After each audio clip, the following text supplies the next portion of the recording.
Pocas cosas se me ocurren peores para empezar un podcast que tratar de describir con palabras un meme.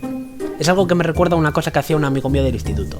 Igual estábamos varios en el parque con unas pipas o en algún sitio tomando algo y uno soltaba alguna gracia, yo que sé, algo del estilo no, pero me gustaría verlas.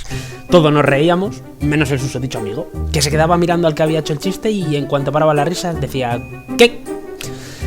El aludido repetía la broma, ya con una risa más floja. Y mi colega empezaba a diseccionar en voz alta lo que acababa de oír. Ah, vale, porque ese era el nombre del perro. Y volvía a las risas, pero esta vez más impostadas, como para acompañar. Ya no eran de verdad, eran risas de cortesía, porque el momento en sí ya había pasado, y lo que quedaba después era como frío, acartonado, rozándole incómodo, para que no se riera solo. Y no era ni mucho menos porque el chaval no fuera listo, que de hecho era más bien al contrario, pero no sé, no tenía precisamente la facultad de cazar los chistes rápido. Pues eso, esa sensación, es explicar un meme con palabras. Y aún así, allá vamos. ¿Has visto los típicos memes que circulan ahora por Instagram que dicen, en una escala del 1 al 10, dime qué bebé renacentista eres hoy, y te ponen una serie de monstruosidades que ni echas oscuras? ¿O qué diablo tentando a Jesucristo eres? ¿O qué templario has saeteado? ¿Y qué dirías si te contase que existe una explicación para cada una de esas imágenes? Que no estaban borrachísimos cuando se decidieron a plasmar esas cosas. Y ahondando en el primero de esos ejemplos, ¿qué me dirías si te asegurase que hoy, ahora mismo, vamos a dar un paseo por una auténtica galería de los horrores, tratando de entender cómo es posible que maestros como Van der Goes, Botticelli o Giovanni Bellini pudieran ser tan rematadamente torpes? Así que prepárate, porque nos vamos directos a hacer un viaje en el tiempo de casi 6 siglos para encontrarnos en los auténticos monstruos de la creación. Hoy tenemos entre manos un podcast cualquiera sobre bebés feos en la pintura renacentista.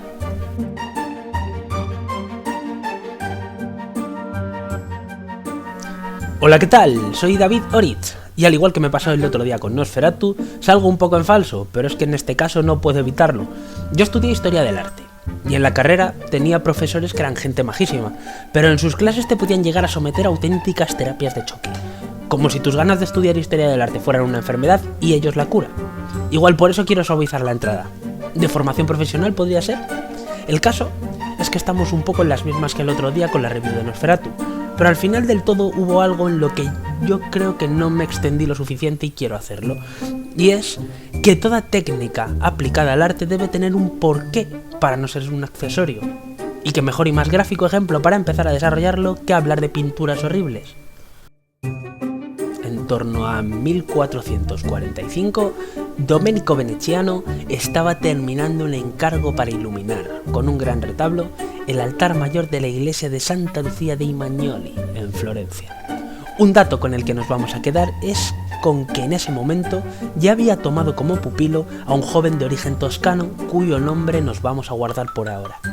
El caso es que Veneciano era un artista innovador en su época, alguien que trataba de evitar el carácter anecdótico de la perspectiva que había caracterizado la pintura hasta entonces. Ya sabéis, los personajes flotando sobre el vacío de la composición como si vinieran a derrotar a Kakaroto. Domenico Veneciano incorporó 2 elementos que fueron claves para la historia del Renacimiento italiano. Uno, en lugar de poner un fondo dorado, sobre la tabla trazó una serie de líneas, componiendo la geometría de una arquitectura. En cuanto lo tuvo, pudo distribuir a los personajes, dando una profundidad espacial a la composición. Se acababa de cepillar el fondo flotante. 2. En lugar de utilizar panes de oro para representar la luz, y ya puestos a quitarse de encima su uso, utilizó pintura para representar la incidencia de la claridad, lo cual hizo que la profundidad fuera más visible. Para los comitentes de la iglesia esto era Avatar, ¿vale? Como cuando vemos la cinemática de un videojuego hiperdetallado y en 4K. O mejor aún, cuando se la ponemos a nuestro tío que está acostumbrado como mucho al Candy Crush. ¿Por qué se ha ganado el bueno de Domenico el derecho a abrir este vídeo? Ahora mismo tenéis en pantalla un detalle del resultado, la Virgen y el Niño con santos, posiblemente el retrato del Niño Jesús que abrió la veda de los bebés feos oficialmente renacentistas, el paciente cero, y no mucho menos uno de los peores. Bien mirados ambos, hasta ha salido a su madre. Volvamos otra vez sobre ese alumno que tenía Veneciano a su cargo, porque sin él saberlo, y posiblemente creyéndose en su prime, acababa de marcar al que en unos años se convertiría y pasaría a la historia como el gran maestro de la perspectiva, porque ese muchacho no era ni más ni menos que Piero della Francesca. que a su vez pintó este Gepeto al niño Jesús. Parece que no solo se le pegó lo de la composición espacial. A lo largo de los siguientes 2 siglos, tanto en las pinturas clasicistas italianas como en las flamencas, se produce lo que los angloparlantes llamarían una road to the bottom, en la que cada cual exhibía un engendro de proporciones más épicas para representar, tal vez, el papel más importante de la cristiandad. Y digo tal vez porque en ese momento la familia Medici discrepaba bastante del tema, pues se estaba esforzando en robar foco al mismísimo niño Jesús a golpe de talonario. Gracias a esa tendencia, tenemos a día de hoy un perfil en distintas redes sociales, yo lo conocí en Tumblr, por ejemplo, que lleva ya unos cuantos años causando furor, Ugly Renaissance Babies. Si no habías oído hablar de ello, te voy a dejar el enlace en la descripción, no te lo pierdas.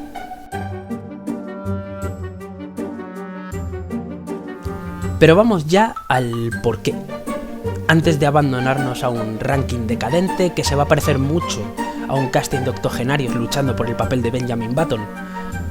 Para comprender el arte renacentista hay que tener un poquito de lore previo, muy concretamente en lo que se refiere a su trasfondo histórico y filosófico, a su concepción del arte. Para empezar, entendiendo que el arte del Renacimiento no es otra cosa que un intento de recuperar desde una base muy profunda el ideal del arte clásico, es decir, de las antiguas Grecia y Roma, sobre todo esta última. ¿Quieres saber por qué en el Renacimiento se triunfó después de 10 siglos, que se dice pronto, de fracasos en el intento? Pues aquí está la clave. Durante todos los siglos de apogeo del feudalismo tras la caída del Imperio Romano de Occidente, lo que los distintos pobladores de Europa habían intentado era recuperar la imaginería imperial. Al principio, incluso sin la capacidad técnica para ello. Vemos ejemplos en Jaca, en Carrión de los Condes, en Santa María del Naranco y en un montón de sitios más. Por eso mismo, el arte románico se llama románico, porque buscaba imitar a Roma. ¿Qué es distinto a partir de lo que se conoce como 480? Un par de siglos antes, e irónicamente gracias a la intervención de un pensador musulmán llamado Averroes, surge la figura de Tomás de Aquino, un predicador italiano que recuperó y reinterpretó a Platón, estableciendo un paralelismo muy claro entre lo que el filósofo clásico concebía como la idea de bien y la imagen cristiana de Dios. Esto es solo uno de los elementos que supusieron una gran transformación integral del catolicismo, que a su vez permeó a nivel cultural entre la nobleza y las capas más altas del tercer estado. Para explicártelo de una forma muy simple, diría que, si tomamos el mito de la caverna, el exterior sería el trasunto de Dios, la idea de bien, en lo más alto del mundo de lo inteligible. Ese era el pilar central del que emanaba todo lo que existía en el mundo de lo sensible, y el papel de este último era el de ser un reflejo que aspirase a captar de la forma más fiel posible esa realidad elevada. Puede parecer que el idealismo filosófico, desde sus mismas bases, tenga mucho de este porro no sube, y puede que tengas razón al pensarlo, pero este carácter aspiracional es lo que sentó las bases de la cultura clásica en muchos aspectos y reinterpretó mitos que llegan hasta nuestros días. En cualquier caso, este proceso de pensamiento, ligado al desarrollo estructural de la sociedad feudal europea, no olvidemos que las más acaudaladas familias de la naciente burguesía estaban detrás de gran parte de este desarrollo artístico e intelectual. Es el motor de que en esta ocasión sí se puedan lograr lo que en siglos pasados solo podían imaginar. Se habla mucho del concepto de humanismo, para referirnos al cambio de mentalidad de esta época, como una oposición al teocentrismo, cuando no deja de ser la recuperación de una concepción clásica por parte de una corriente de intelectuales que siguen la línea de Petrarca, considerado padre de esa tendencia en esta época. Sin enrollarnos demasiado, estamos hablando del hombre, así como concepto, como unidad de medida de todas las cosas. Vamos, como si fuera Madrid, más o menos. En esta época, el arte tiene mucho que ver con las matemáticas, porque cuando nos referimos a esto estamos hablando de proporción, de escalas, de una cierta belleza en la adecuación de las cosas a su propósito. Apenas un par de años antes de que Veneziano y de la Francesca pintaran los horrores cósmicos Lovecraftianos que acabamos de ver, Filippo Brunelleschi comenzó a trabajar en la cúpula para la Catedral de Santa María del Fiore, en Florencia, de lo cual espero hablar en un futuro podcast porque tiene mucha miga. El caso es que este detalle cambió todo lo que iba a pasar en los siglos posteriores para la historia del arte, porque casi sin querer estaban levantando un símbolo, reinterpretando lo que concebían como un templo desde la raíz del mismo concepto y convirtiéndolo en un nexo del ser humano con la divinidad. ¿Qué tiene que ver eso con pintar niños feos? Precisamente, una visión humanista, desde un punto de vista filosófico, no significa una visión realista, o naturalista más bien. Al contrario, cuando se quiere representar a una persona, lo que de verdad se intenta es reflejar la idea de la persona en cuestión. Es un realismo idealizado. Y antes de que te dé tiempo a preguntártelo, sí, los bebés renacentistas feos son versiones idealizadas. Y no me refiero a que toda madre que se precie desea parir y criar a un pequeño anciano que se incorpore en su regazo sobre sus piernas mientras adopta la pose del señor Barnes. Excelente. Ojo a esto, porque es contradictorio, pero es la pura verdad. En primer lugar, parece un poco extraño, pero conceptualmente los artistas del Renacimiento no tenían muy claro lo que era un niño. No es que Leonardo se encontrase con un niño por la calle y se pusiera a tocarlo con un palo, pero el caso es que un humano sin formar, como si lo hubiera sacado del microondas antes de tiempo y todavía tuviera la bechamel dura, no era algo concebible desde un punto de vista artístico. Estamos hablando del realismo idealizado, las formas perfectas y la atenuación de muchas particularidades. Esto a día de hoy es un problema, porque no entendemos realmente el arte renacentista. Igual esto que te voy a contar te parece un salto muy arbitrario, pero ¿qué es lo que piensa alguien profano en la materia cuando se encuentra con una obra de arte conceptual contemporánea o con pinturas expresionistas abstractas? ¿Que no las entiende? ¿Que tuerce el morro? ¿Que dice, bah, eso no es arte, eso es una pantomima, pero si eso lo hace mi sobrina? Porque claro, es que lo de antes, eso sí que era arte, lo de antes.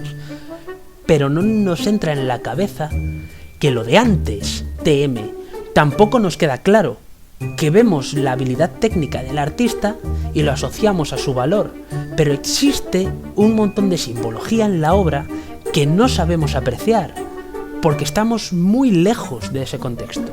Como mucho, sabemos cosas como, yo que sé, que las abejas se asocian a los Medici, o que los paisajes religiosos previos a la Contrarreforma eran distintos a los posteriores, pero nos faltan porqués. Existe algo que queda en la penumbra. Y como dijo Gramsci, y sin faltar más a los niños Jesuses renacentistas, en esos claroscuros es donde habitan los monstruos.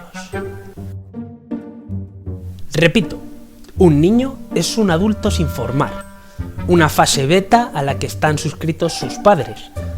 Y si nos atenemos al contexto que os acabo de contar, al idealismo platónico como motor del Renacimiento, el mismísimo Dios no se podía permitir ser una fase beta de sí mismo. Así que los artistas renacentistas no representaban al niño Jesús como un bebé, sino como un adulto, ya perfecto y formado, solo que a tamaño de bebé. En ese momento pensaban que era lo menos perturbador a la hora de pintar a un recién nacido. Obvio. Pero míralo así. Ellos se pasaban años como aprendices, aprendiendo los misterios de la anatomía, la geometría y la perspectiva. Se les enseñaba que una forma humana perfecta tenía una serie de elementos fundamentales. ¿Cómo iban a pintar a Dios imperfecto, cabezón, con la boca medio abierta, desdentado, con dos ojos enormes y brillantes como si fuera la primera vez que lo ve todo? No, Dios ya nació adulto, completo, ideal. Y tú todavía seguirás diciendo, pues esto no me parece precisamente ideal. Pero tranquilidad, existe otra teoría al respecto, que es mi favorita.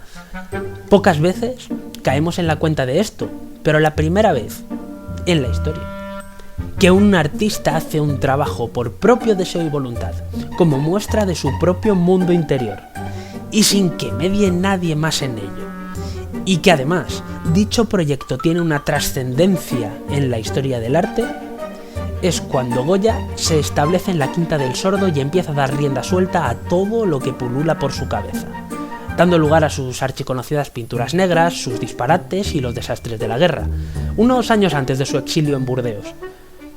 Antes de eso, cada artista cuya obra ha acabado entre las paredes de un museo ha producido sus obras bajo las directrices de un mecenas, y su mundo interior estaba como en cómo era capaz de representar estrictamente lo que se le había pedido. El comitente paga y pide, y el artesano lo convierte en realidad. Y estamos hablando del Renacimiento, la época en la que una parte del tercer estado empieza a acumular más poder y riqueza que un importante sector de la nobleza, pero que bajo esas condiciones de gobierno aún carece de la legitimidad necesaria para dominar la decadente sociedad feudal de los siglos XV y XVI. Cuando Francisco I Sforza se convierte en el primer señor de Milán de su familia, se dedicó a convertir su corte en uno de los focos del arte más importantes de Italia, donde tiempo después el propio Leonardo da Vinci pasaría un prolífico periodo, destacando su Última Cena, que también da para podcast. Sin salirnos del periodo de Francesco I, el pintor Vincenzo Foppa es uno de los nombres propios de su periodo de gobierno. El artista originario de Brescia se encargó de una serie de retablos y frescos en la Capilla Portinari, en la Basílica de San Eustorio. Allí pinta de esta guisa al Niño Jesús en brazos de la Virgen, para representar la escena de los doctores, un semblante que tiene ciertas similitudes con este retrato del propio Francisco I Sforza. ¿Ves por dónde voy? Se conoce que la representación no canónica de la Virgen era un tema bastante sacrílego en este punto de la historia, y los cameos entre figurantes de los cuadros no eran algo muy del interés del comitente, aunque sí de los pintores. A Botticelli le flipaba, por ejemplo, pero eso es otro tema. La cuestión es que, ¿qué mejor elemento para legitimar tu reinado que poner en la iglesia más transitada de Milán a un niño Jesús que tiene exactamente tu Geppetto? ¿Qué mejor cara para representar lo que se supone que es la perfección desde la cuna que la de tu señor feudal de confianza? Y especialmente si acaba de comprarse el puesto. Próximamente, anunciaciones con las caras de Trump e Elon Musk en cada rincón de los USA, sí señor. Yo, de verdad, soy perfectamente capaz de imaginarme a Lorenzo de Medici bajando al taller de Miguel Ángel y diciéndole: a ver, maestro, ¿qué me cobras por una virgen con el niño? Entiendo. Vale, pero al niño le pones mi cara, que se lo quiero regalar a Clarisa por nuestro aniversario. Esto a día de hoy es más un triple que un hecho contrastado al menos al 100%. Pero estamos hablando de un contexto que ya está perdido, lo cual entraña ciertas dificultades. Volviendo a mencionar a Lorenzo de Medici, su hijo, descendiente de plebeyos, no lo olvidemos, se convirtió en el Papa León X, una de las figuras más importantes de su época, contemporánea de Lutero y figura a la cabeza de la Iglesia Católica en el momento en el que se produjo la Reforma Protestante. Este hombre hizo pintar a Rafael un enorme fresco reproduciendo el encuentro del Papa León el Grande con Atila el Huno durante su asedio de Roma, que culminó con la retirada del caudillo huno tras una conversación con el religioso, según la leyenda. Un momento supuestamente clave en la historia de la cristiandad, reproducido en otro instante en el que el papado se enfrentaba a una auténtica revolución espiritual. Una vez más, un símbolo, pero en este caso del poder de la Iglesia, capaz de con meras palabras repeler una invasión. Y fue el tío y le hizo ponerle su cara. A día de hoy, vas de viaje a Roma, haces una visita al Vaticano y lo vas a ver, porque la pintura forma parte de la colección del museo. Aunque claro, al ser un fresco era difícil que no entrase.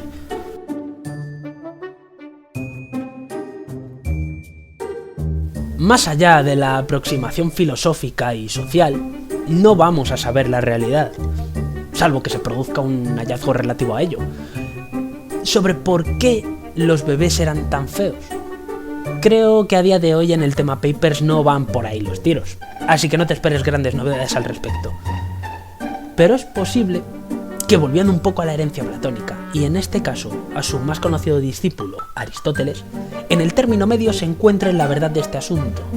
Es decir, que todo ese entramado de razones es lo que haya configurado los hechos. Que ese modo, esa maniera, quedase asentada en la formación de los artesanos. Porque una cosa está clara, pintar sabían de sobra. Y sentadas las bases de esta particular colección, ahora nos toca disfrutar de este maravilloso top 5 de bebés horrendos para deleitarnos sin hacer daño a nadie. Que no lo merezca, claro.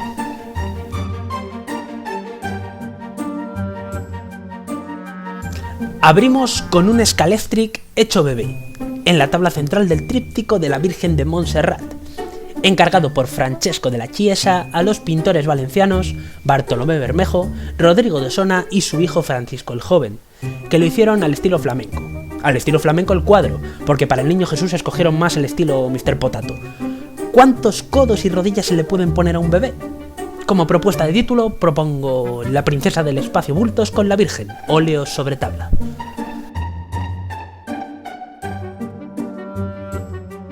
Sin salirnos de la península, seguimos con La Virgen de la Leche, atribuida al maestro de Castelsardo. Su pintura se considera un puente con el Renacimiento. Esta me gusta especialmente porque hay una especie de estrella de David abajo y le da un rollo de ritual satánico muy curioso. Y también cabe mencionar que este bebé más que feo está para salir en el Mister Olympia. Por eso mismo he querido proponer como título alternativo El nacimiento de Arnold.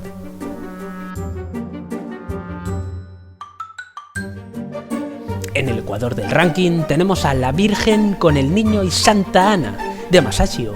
Antes comenté que el de Domenico Veneciano fue el paciente cero de los bebés feos renacentistas.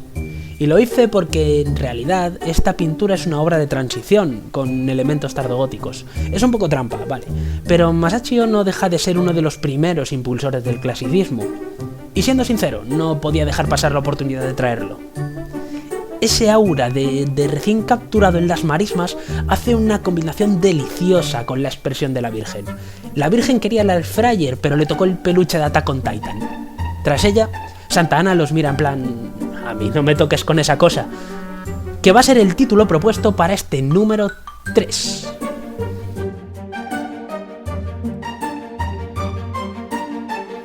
Con la medalla de plata nos vamos a poner un poco creepies, casi como Dross, para hablar de algo hórrido y perturbador.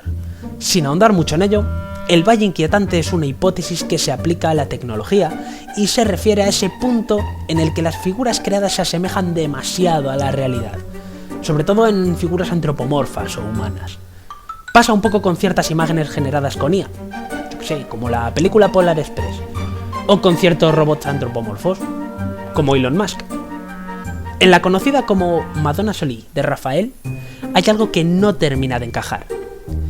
Pese a cierta tendencia al logazamiento en las caras, que es un poco una de sus marcas de la casa, vemos algo que lo diferencia.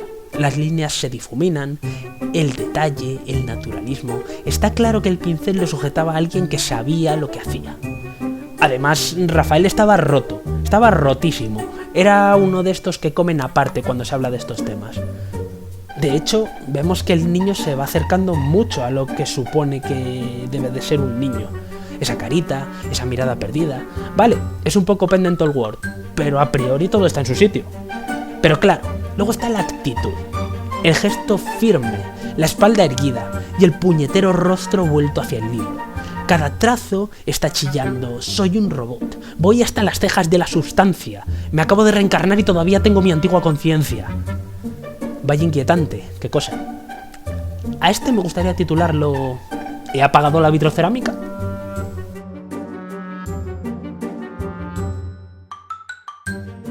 Y llegamos a la cumbre de esta tortuosa montaña con alguien que tuvo la oportunidad de redimirse en otras obras. Fra Filippo Lippi, un tipo que aprendió mucho durante su carrera, tanto que siendo clérigo dejó embarazada a una novicia. Puede que este hecho fuera lo que le enseñara definitivamente cómo era un niño, porque su Madonna di Tarquinia, pintada en 1437 para el palacio de la misma ciudad, era prácticamente un how-to de pintar engendros, o de no pintar niños. Lo tiene todo. El bueno de Filippo hizo la del padre de las supernenas: un poco de Vito Corleone, otro poco de Yoda, un poquito de tubérculos de temporada y muchas cosas horrendas. Este hombre era una de las principales influencias de Botticelli, alguien que pasó en una época así, de unos orígenes humildes a uno de los nombres propios de su tiempo, que transitó de hacer algo como lo que tienes en pantalla a composiciones como este Banquete de Herodes. ¿Qué lleva a un artista a rubricar una obra así de forma no irónica? El idealismo platónico, amores.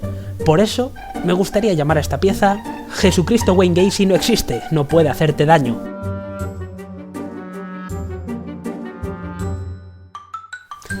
si me permites una última reflexión, si hay algo que nos haya enseñado este recital de bebés feos, es que al final lo eran con intención. Y hasta aquí ha llegado este breve repaso por la pintura renacentista, desde un prisma que seguramente no te cuenten en ningún museo. Si ya has llegado hasta este punto, te doy las gracias por acompañarme, y al igual que comenté en la review de Nosferatu, si quieres leer lo que escribo puedes pasarte por mi Instagram, que dejo en la descripción. ¡Adiós!